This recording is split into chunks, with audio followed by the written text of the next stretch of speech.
I believe they have about 8 minutes each, is what they told me. Try to provide them with some help or information based on what you think about how things went for the presentation. Okay?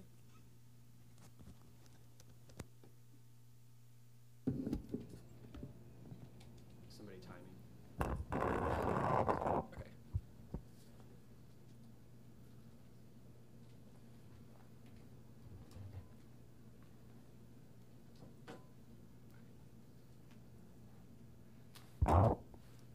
Good morning. My name is Kevin Harrell. I'm a third-year resident at the University of Tennessee College of Medicine, Chattanooga. Thank you for the privilege of being able to present our research to you today. I'll be speaking about our project entitled The Effect of Lung Lavage Volume on the Diagnosis of Ventilator-Associated Pneumonia. The authors have no disclosures or conflicts of interest. I'll be going over a brief background of our topic, describing our methods and protocols, presenting our results, and providing some points of discussion. Bronchoalveolar lavage is a commonly used tool for the diagnosis of ventilator-associated pneumonia in trauma and surgical critical care ICU patients. Cultures are obtained under direct visualization of the airway.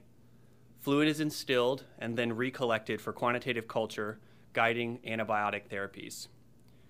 While BAL protocols have been published, few of these studies have assessed optimal lavage volume, and even fewer set goals for volume of fluid recovery. One standardized protocol, published in Chest in 1992, recommends 140 cc's, greater than or equal to 140 cc's of instilled lavage volume, but provides no recommendations guiding collection.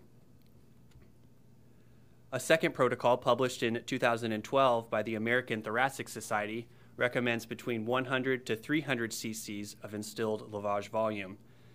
This panel of experts recommended a minimum of 5% collection with a goal of at least 30%, though these recommendations were for the diagnosis of interstitial lung disease.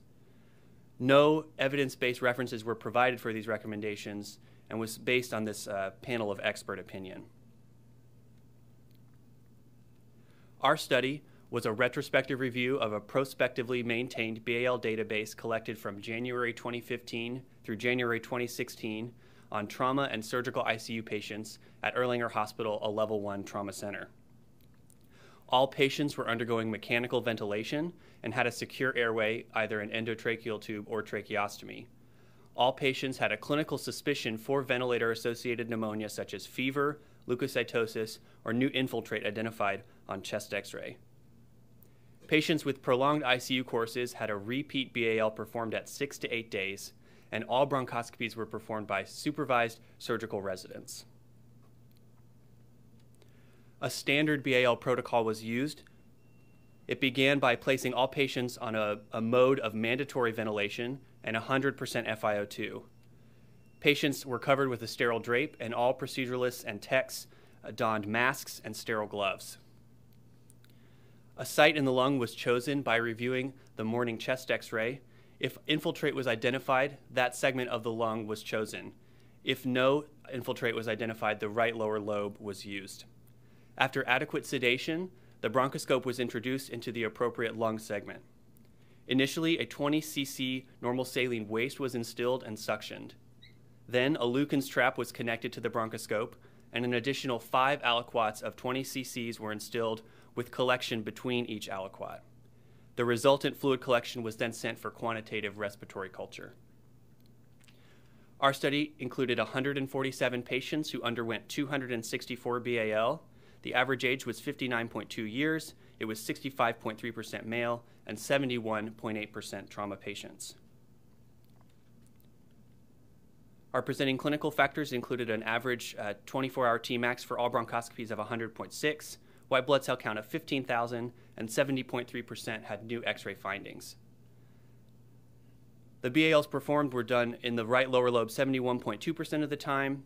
We had a greater than 40% instilled volume collection return 64% of the time.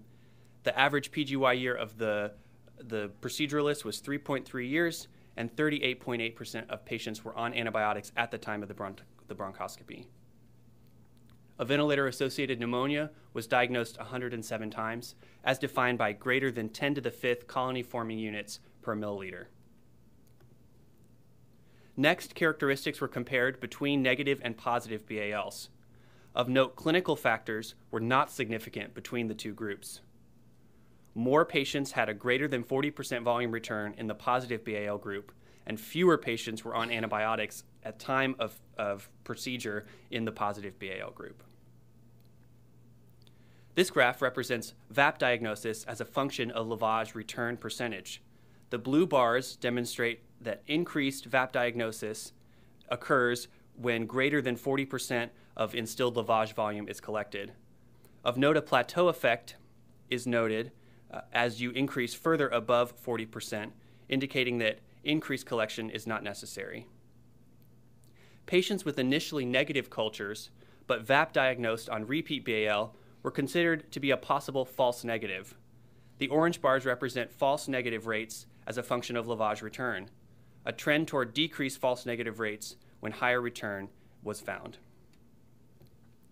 Next, univariate binary logistic regression analyses were performed to assess factors influencing VAP diagnosis. Male sex and concurrent antibiotic therapy was associated with lower VAP rates. Notably, lavage volume return of greater than 40% was significantly associated with increased VAP diagnosis.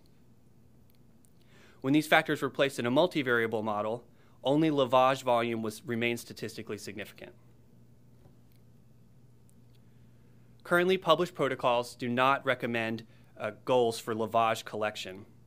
Our study found that 40% lavage greater than 40% lavage return is associated with increased rates of VAP diagnosis. Future protocols could include such a recommendation. Additionally, a negative BAL in the setting of a high clinical suspicion for ventilator-associated pneumonia. These authors recommend that clinicians consider the reliability of such results if culture results are in the setting of low volume return, given the high possibility of a false negative initial culture. Thank you so much, and I'll be happy to take any questions.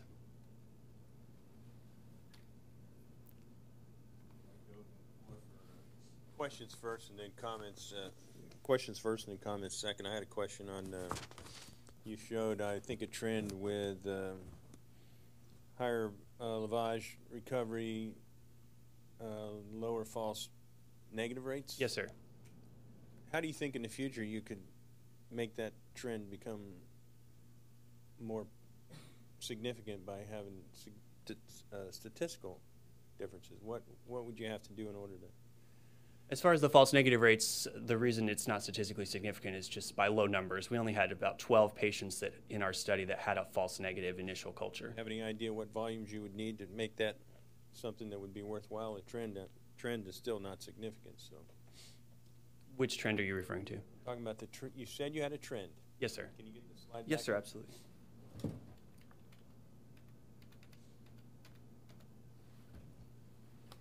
I take it that's the trend right there. Yes, sir. Okay. So it's not significant, right? No, sir. What would you need to do in order to, if you were chasing that, to get it into something that would give you some significance? I mean, because right now we just have to accept the fact that it doesn't matter what the volume was for at least false negatives, but you've got a trend. Right. Scientifically, what do you have to do? Just a higher number of patients You have to. an idea what that number would be? No, sir. I don't.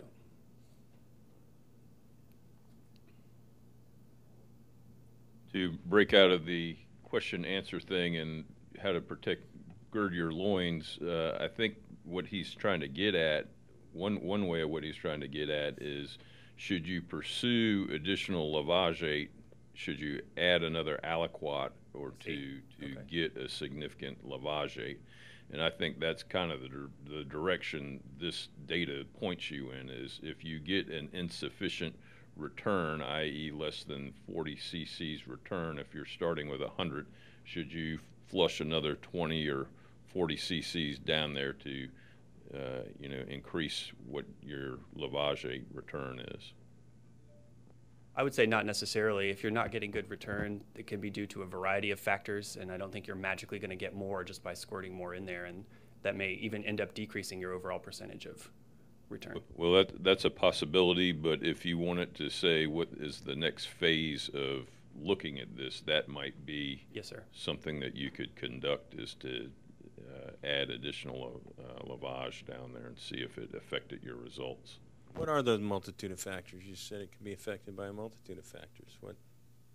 Experience of the proceduralist, the ventilator mode, how awake the patient is, if they're coughing, the edema of the airways and how deep into the terminal or the tertiary bronchioles you're able to go. Thickness of the thing you're trying to aspirate out? Absolutely. The other thing, at least anecdotally, is people with COPD seem to have more collapsible airways. Yes, and sir. seem to be more difficult to get your return back out of those patients. Yeah, I had a question. I didn't quite understand exactly all that your talk is fairly technical, but the bottom line is, if you look at how patient outcomes, are you changing the way you manage these patients based upon your study for a better outcome of these problems? Yes, sir. I would say I have made a greater effort. Before, I would finish my 5 aliquots and just kind of get back whatever I got. And now I might make a greater effort to get as much as I can, at least over 40%. And I feel confident that I've made my best effort to increase my chances of getting a positive diagnosis and the right clinical suspicion. That's related to a better patient outcome, obviously. Then. Yes, sir. Okay, good. The other thing that you could answer that question with is we also may consider our volume of lavage when we're interpreting our BAL results. So if we had a low lavage, Yes, absolutely. You said that in your talk, but if you had a low lavage, you might question the reliability of your culture. Any other comments? How about comments on presentation? I thought the pace was really good. You're well-spoken. Any comments on slides or anything? And Dr. Giles is up. I had one more question. So why do you think nobody else has looked at this? I have no idea. It seems like there are several studies where it would have been easy for them to include that in their data sets. I looked at many large series on bronchoscopy, specifically out of the Memphis group, that have done multiple studies on this. And I don't know if it's just not something people routinely record in their medical record, and we made a special effort to record it in ours, which was the kind of birth of this study. But it seems something that's been overlooked in the literature. Can you go to your method slide?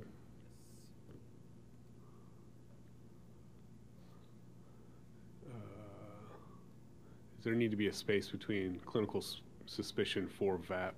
Is it? An extra space there? Yeah. And then the next, keep going down. So next slide. Oh. Next slide. I think it's number 9. I don't know if you want to rearrange these. It seems like PGY is in the middle of other important stuff. Okay. So maybe put that last. Okay. And that just seemed out of order to me. Okay.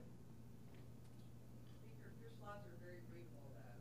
Thank you. They're not overly busy. They're very readable. Your time was good. It was like 6:40. So have you presented this somewhere else? No, sir. Any other comments? All right, you're off the hot seat. Thank you. Thought you handled it well when you were being asked questions that I wasn't presenting very clearly, and you weren't picking up right away. You handled it very well. That could happen to you at the meeting, because people will stand up from all over the place to try to ask you questions. Just stay cool like you did. You can say one more thing. We need a microphone to you, though. Sorry. And I don't know if anybody else felt this way, but every time you said VAP, it sort of seemed colloquial to me. So I just wanted the faculty to say whether or not that offended them or if they would prefer pneumonia.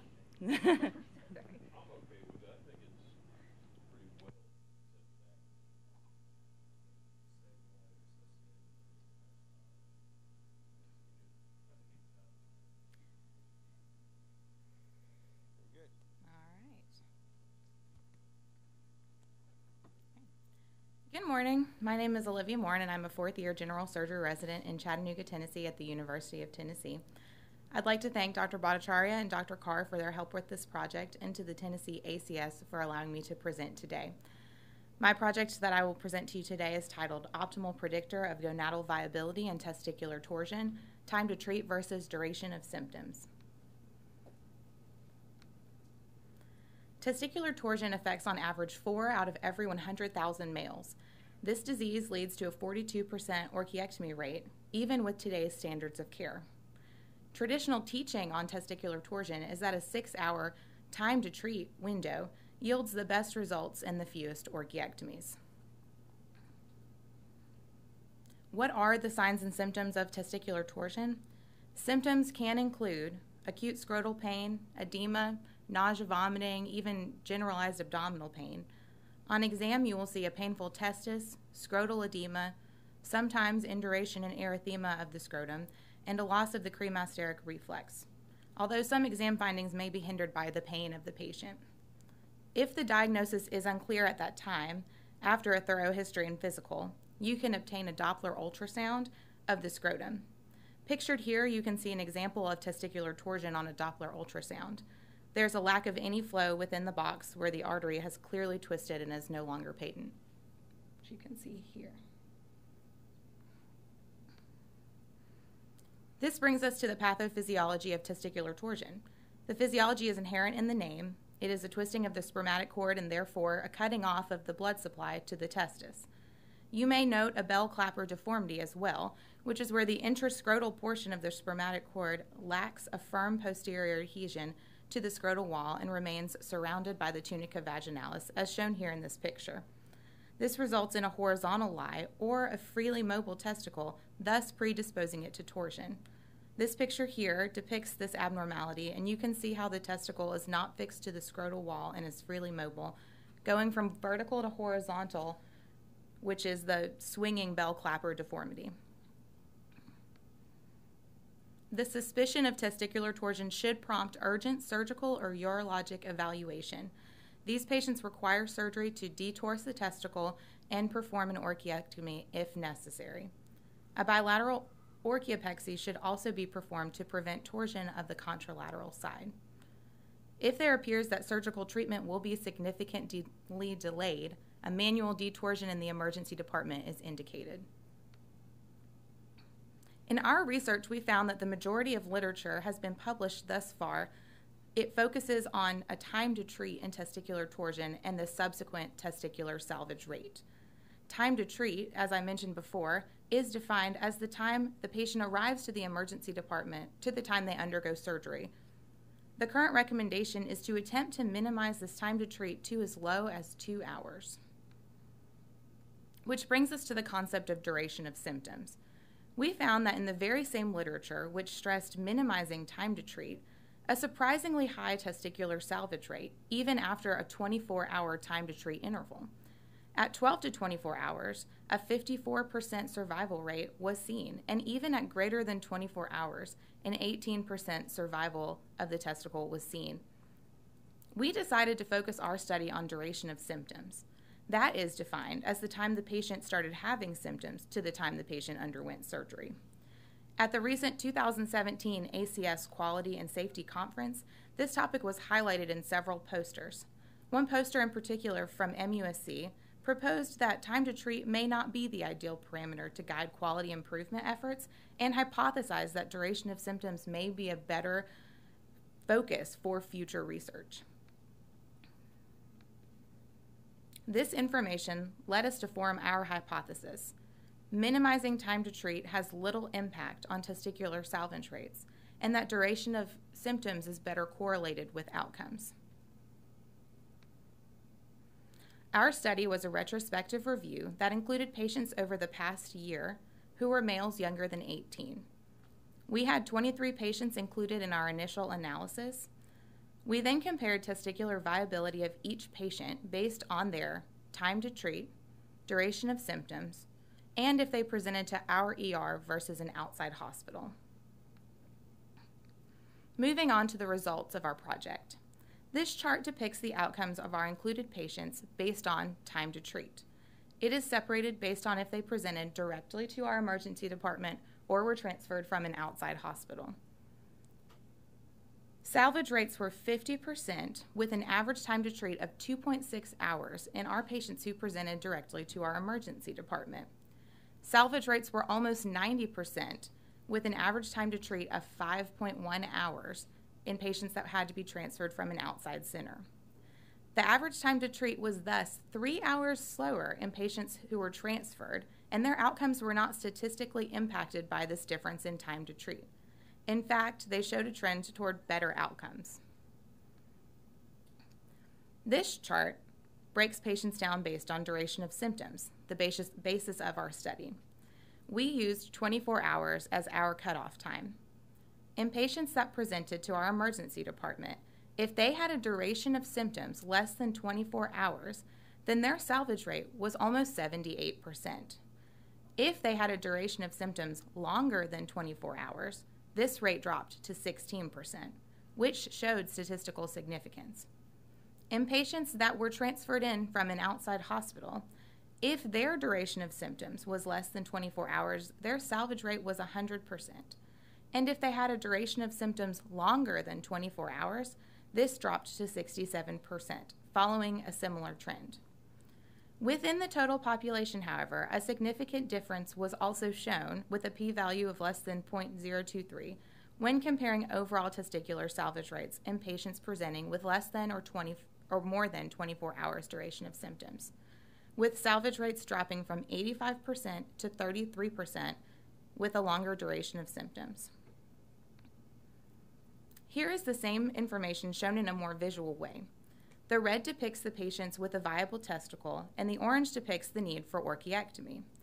The red, or viable, bar on this left-hand side is much greater when the duration of symptoms is less than 24 hours. And as you can see on the right-hand side, the orange, or non-viable bar, is greater when duration of symptoms exceeds 24 hours, both in patients presenting to our emergency department and patients who were transferred. We also wanted to show that the data was not based on a corresponding decrease in time to treat with the documented decreased duration of symptoms. As you can see here, the mean time to treat between the viable and non-viable groups was not significantly different, with an average time to treat between 3.8 hours and 2.9 hours in the viable versus non-viable group. Note again that our time to treat was actually longer in patients with a higher testicular salvage rate. In conclusion, we believe our data shows that duration of symptoms is a better predictor of outcomes than time to treat. We believe that this will prove helpful in providing accurate preoperative counseling to our patients and their parents. Shifting attention away from continuing to minimize time to treat and towards decreasing duration of symptoms is a better focus for future quality improvement projects. Thank you, and I'll be happy to take any questions. Have the lights. We open the floor.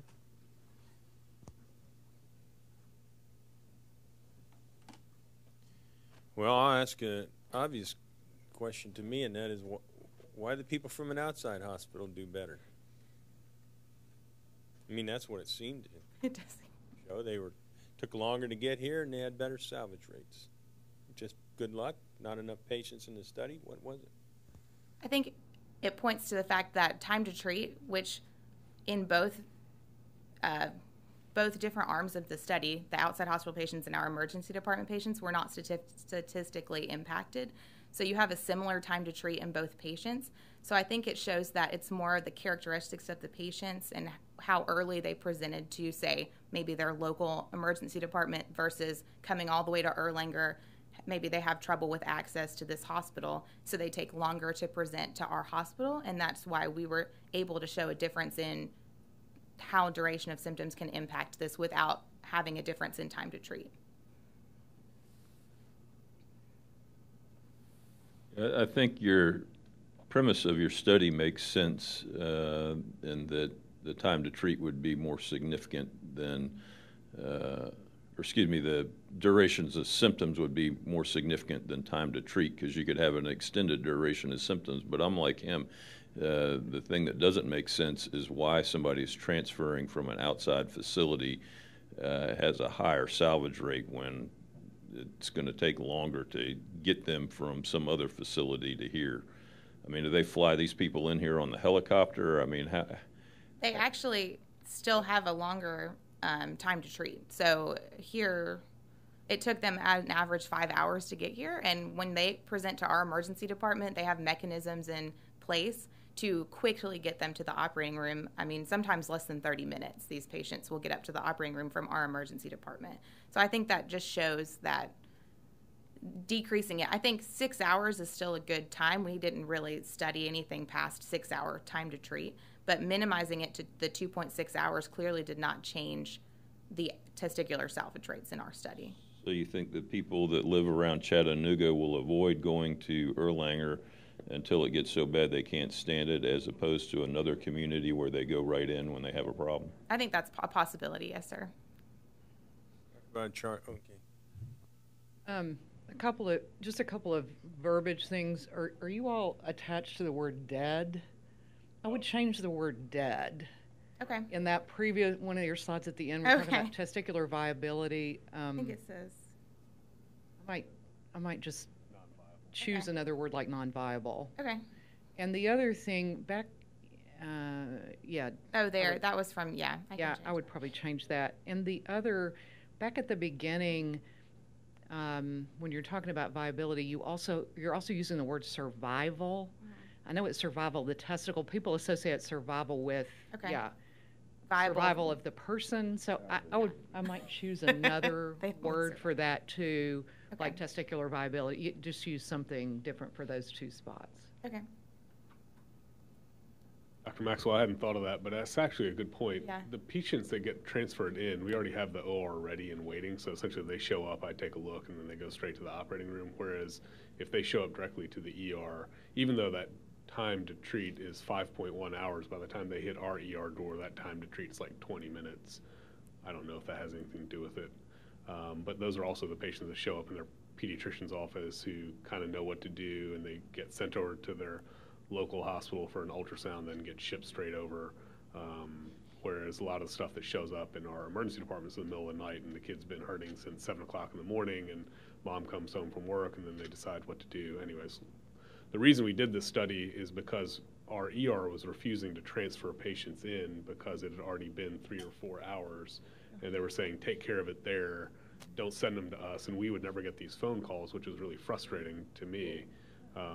So one of our partners out in the community had to do a testicular torsion because the transfer time was going to be 2 hours, so they didn't want to send them to us. So anyways,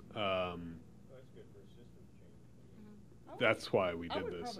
And they're, from an ACS NISQIP standpoint, they're more concerned about time from the child hits the ER to the time at the operating room, but that's not really a fair metric to predict survival of the testis. Almost a quality improvement project. Have you thought about including that in your presentation? I could add kind of an introduction to the study as to why we did the study, and Yeah.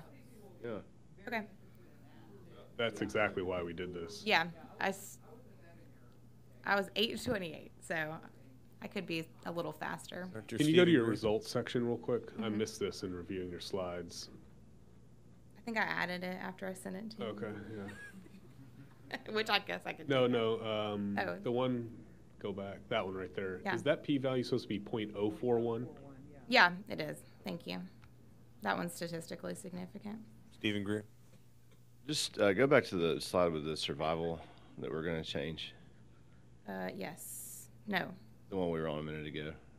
Back. I got it. I see it. No. No, keep going. Nope. I'll find it. Keep talking.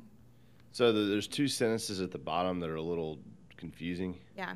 The second one is this a better, because you go from reading time to treat, and then this I think is referring to duration of symptoms, but it's a little confusing. Okay. So changing this to is duration of symptoms a better measure, I think would be more clear. Okay. Go to your slide that shows the duplex of the testicle.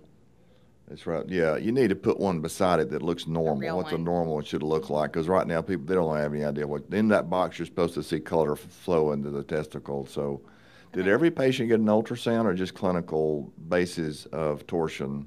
I'll have to review the data, but I do not think every patient got an ultrasound. If there's Don't necessarily need to do that, I assume. You do not necessarily need to, but most patients do get an ultrasound. Yeah. Okay. Can you tell me what the literature says about manual reduction of testicular torsion, you mentioned it, that after a certain time frame that was suggested. How does that get done? It sounds very painful. You do use a local anesthetic, and then you pull down on the testicle and open like a book to open and try to manually detorse the testicle. I've never personally performed this maneuver, but from what I was reading, if the patient increases in pain when you turn that way, you can try to turn the other way. I was going to say, is there a statistical twist to the right or left that's more significant? I mean, opening like a book is apparently the standard direction of untwisting. So it might be nice to show your number. So you've got 23 patients, but you didn't really list how many came from outside and how many were from your own. So it might be nice, because I suspect your statistical non-significance one in the middle was probably related to just you had smaller numbers, right? So it might just be nice to mention that rather than just mentioning trends all the time, because some people really get offended by trends. And then secondly, don't say 3 hours when it was 2.5 hours, because we're only talking about just a few hours. So I wouldn't round that up. I'd say 2.5 hours rather than saying there was a 3 hour difference, because it was really just 2.5 hours. So I would just say 2.5 hours. Okay. Microphone. Yeah. Salvage rate. Would you repeat that? Because Did you look at like private insurance versus salvage rate? It was a data point that was collected. However, I think in Tennessee there's a high rate of TennCare. I think that there's not a lot of patients with no insurance.